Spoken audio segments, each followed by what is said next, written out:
چی ترغلی جهالت لدنیا لاړو د بوتانو عبادت لدنیا لاړو. الحمد لله أهل الحمد والثناء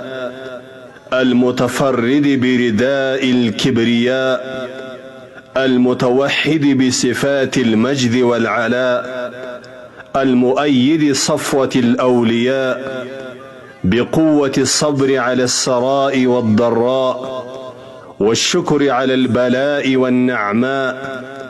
وأشهد أن لا إله إلا الله وحده لا شريك له،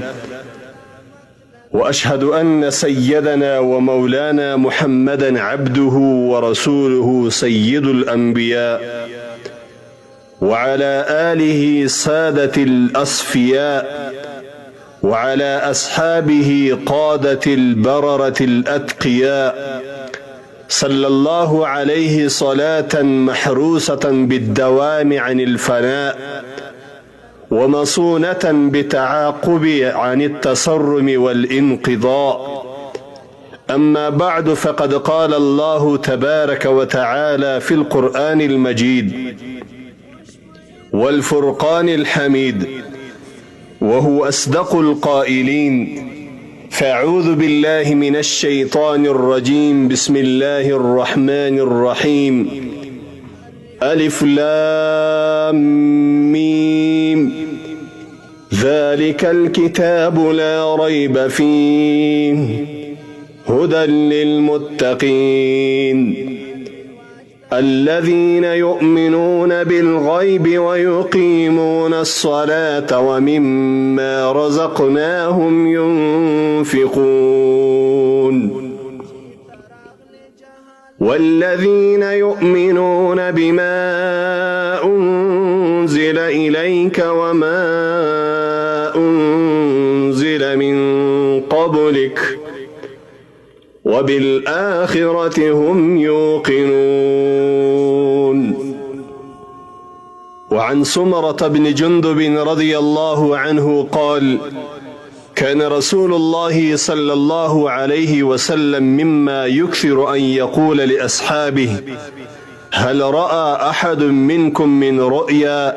فيقص عليه الحديث. صدق الله مولانا العظيم وصدق رسوله النبي الكريم. السلام عليكم ورحمة الله وبركاته. درنو معزز دوستانو، چې کله یو انسان الله تبارک وتعالى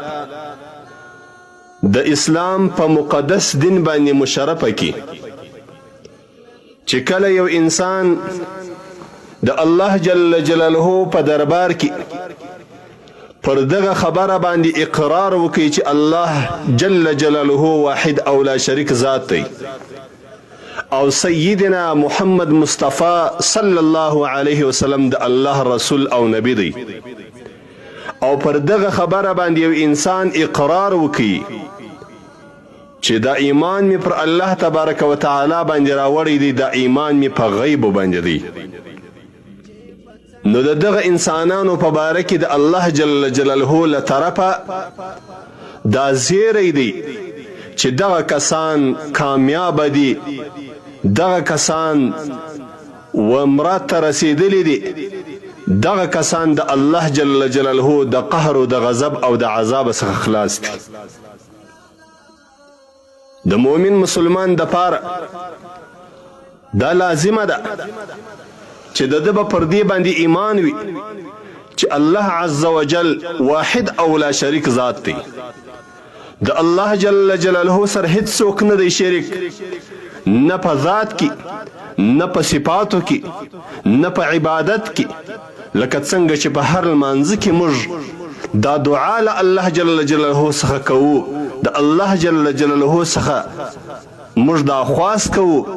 او دا اقرار کوو چې ایاک نعبد و ایاک نستعین،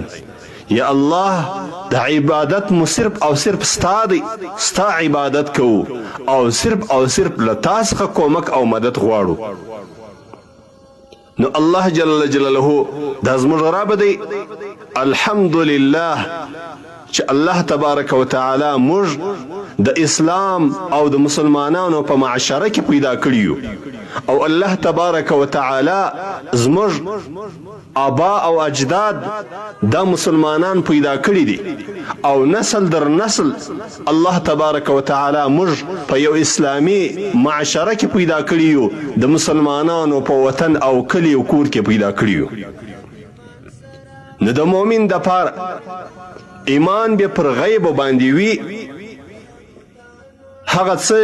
چې مؤمن په خپل سترګو نه دی لیدلی او د یو مؤمن د پاره د امکان هم نه لري چې دی په دنیا کې په خپل سترګو باندې وویني بالخصوص موږ او ستاسې د زمانې خلک لکه د الله جل جلاله لیدل په دنیا کې د الله د رسول صلی الله علیه وسلم لیدل په دنیا کې د جنت لیدل په دنیا کې د جهنم لیدل په دنیا کې خو البته د هر مؤمن به د ایمان او عقیده وي چې د الله جل جلاله پر ذات باندې به ایمان وي د الله پر رسول صلی الله علیه وسلم باندې به ایمان وي د آخرت په ورځ باندې به ایمان وي دا کسان هغه څوک دي چې دی د الله په نیز باندې کامیاب دي او مقصد ته رسیدلی دي د الله پر رحمت باندې پوښلي دي